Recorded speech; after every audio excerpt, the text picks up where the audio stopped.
Hello guys, কি অবস্থা সবার? Welcome back to my channel. তো আজকে আমি তোমাদের সাথে এই পেন্টিংটা শেয়ার করতে যাচ্ছি। আর আমি এই পেন্টিং আইডিটা নিয়েছি পিন্টারেস্ট থেকে। চলো দেখি আমি এটা রেফারেন্সের সাথে কতটা মিলিয়ে রাখতে পারি। তার জন্য ফার্স্টে আমার স্কাই ব্লু এবং এর সাথে একটু হোয়াইট কালার মিক্স করে পুরো স্কাই অ্যাপ্লাই করে নিচ্ছি।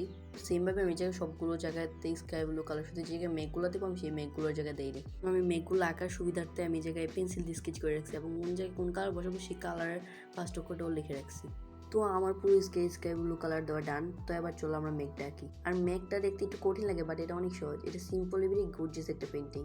তো আমি তোমাদের তো আগেই বলছি যে এই জায়গায় আমি সবগুলো জায়গায় পেন্সিল দিয়ে এঁকে রাখছি যে কোন জায়গায় কোন কালার বসাবো, তাই আমি সেই অনুযায়ী ফার্স্টে হোয়াইট কালারটা এখানে অ্যাপ্লাই করে দিচ্ছি। আর তোমরা দেখো যে রেফারেন্স পিকচারে একটা বাস আছে, সেই বাসটা আমি এখন দেবো না, নেক্সট টাইমে কোনো একটা ভিডিওতে তোমাদের সাথে বাসটা দিয়ে শেয়ার করবো। তুই আমার বাস আঁকবি, তুই তো এখানে ভালো করে পেন্টিং দিয়ে করতে পারবি, তুই আবার কি করে বাস আঁকবি? আগে তুই দেখ আমি শেষ পর্যন্ত কি আঁকি, না দেখে আবল তাবল চিল্লাইস না। আমি তো সবসময় দেখতেছি। আচ্ছা গাইস, আমার মতো পাগল ছাগলের কথা বাদ দেওয়া, এবার আমরা আর্টে আসি। তো কোন জায়গায় কী হবে আমি তা দিকে ভালোভাবে বসে নিতেছি। আমি এখানে কি একটাছি তা তোমরা দেখেই বুঝতে পারবে, আর তোমাদের এখানে এক্সপ্লেন করে বোঝানোর কিছু নেই, তাই তোমরা মিউজিকের সাথে এনজয় করো।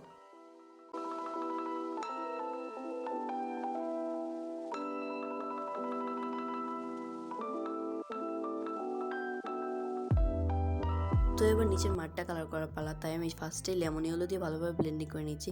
তো আমাদের এখানে আরও 3টে শেড লাগবে, তা হচ্ছে লেমন ইয়েলোর পরে হচ্ছে মোনাস্টাল গ্রিন এবং স্যাপ গ্রিন। তো এই কয়টা কালার দিয়ে আমি ভালোভাবে নিচটা ব্লেন্ডিং করে নিচ্ছি।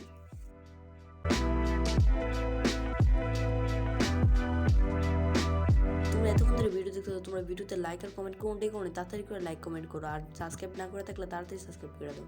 তো এবার আমি একটা ছোট ব্রাশ দিয়ে ছোট ছোট ঘাসের মতো এঁকে নিচ্ছি।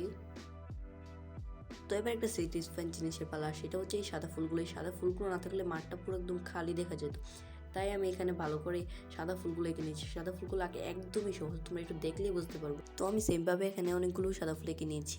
আর এই ফুলগুলো একটা ডিম পোচের মতো দেখা যায়। ওয়াও, ডিম পুষ, ইয়াম্মি। দূরে তো খাই খাই করিস না, এখান থেকে চাপচাপ। তো আমার সবগুলো সাদা ফুল আঁকা শেষ, এবার আমার মাঝখানে হলুদ কালারটা দিতে হবে। আর এই হলুদ কালারটা দিলে এটাকে পুরো ডিমবাজির মতো দেখা যাবে। তো এখানে বারবার ডিমবাজি না বলি, না হলে আমাদের আবার পেটুকটা চলে আসবে। তো সেম ভাবে সবগুলোর মাঝখানে আমি হলুদ কালারটা দিয়ে দেবো।